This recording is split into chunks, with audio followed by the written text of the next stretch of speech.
Hello again. So today I want to talk about when to eat.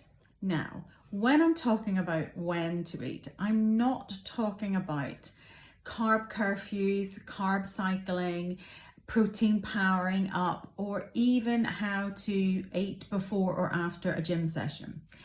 What I mean when we say when to eat is really talking about how we learn to eat for our body's natural rhythm throughout the day. Supporting good weight management and weight loss, but also helping you to avoid cravings, having nice balanced energy, being very sharp mentally, having great focus. That is what when to eat is all about supporting. Now, at the Body Retreat, our food philosophy is primarily based on blood sugar stabilization. And that is for us absolutely the key to balanced energy, no cravings, good weight management, solid sleep, great skin, good hair. The list goes on and on and on. Now that means not only what you eat, last time I was talking about protein, fat and fiber, but it's also about when you eat that. So for us, this when you eat, it all starts when you break your fast in the morning. That's what breakfast is all about, breaking that overnight fast. Now for us, I would say, you often hear people say that breakfast is the most important meal of the day. I don't agree that it is the most important meal of the day. However, I would say that how you break your fast in the morning is probably the most important nutrition decision that you will make all day. Because the breakfast that you have can either set you off on a lovely, slow release of energy through the day, or it can send you up like a rocket and have you on the blood sugar roller coaster. Now, when I'm on retreat, I do a whole workshop. I've got a little flip chart. It's all good. I didn't think that you would be wanting the flip chart version today. So I'm going to try and just give you a very brief synopsis of what we mean when we're talking about when to eat and balancing our blood sugar levels. So as I say, it all starts with how you break your fast, not when you break it, as in you must get up and eat within a certain number of minutes or a certain hour, or you shouldn't eat until whatever. You choose when you break your fast.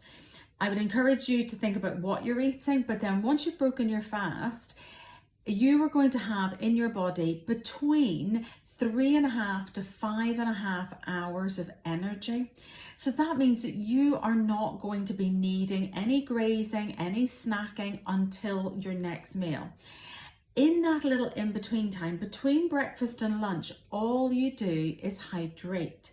Because when we are just grazing and picking and snacking, one of the things that we're doing is keeping the hormone insulin in our system.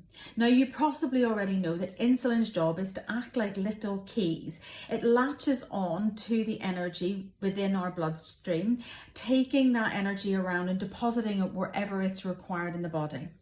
When there is insulin present in your blood, your body doesn't need to go into your own fat stores for energy, because effectively the insulin is sending a signal to the brain that we have energy here, we're just looking for a home for it. And that's where grazing and snacking really, really works against health and weight management. So we have our breakfast, then we only hydrate, and then we have lunch, then we only hydrate. Now, we do have a little afternoon snack, usually about 3:30, 4 o'clock in the afternoon, because at that point in time, we also get a big dip in our natural cortisol levels, cortisol being the power to keep going hormone. At that time, if you've been making a relatively poor choice of what to eat at lunchtime, let's say you were being good and you thought you'd have vegetable soup and some crackers, you are going to sell your soul to Satan for a coffee and a Mars bar at 4 o'clock in the afternoon. You're going to feel hungry, shaky, jangly, headachy, brain foggy, can't concentrate.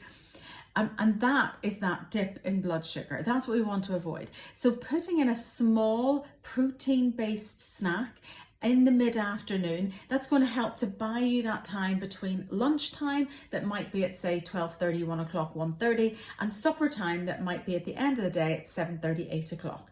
We don't want you to have a healthy lunch and then as you go through the day, your blood sugar is naturally starting to dip. When you come in the door from work at night, you're absolutely ravenous. All your positive intentions over what healthy food you were going to eat out the window, because your blood sugar has you back in that slightly jangly situation. So we want to have that tiny little mid-afternoon snack, and I do mean small.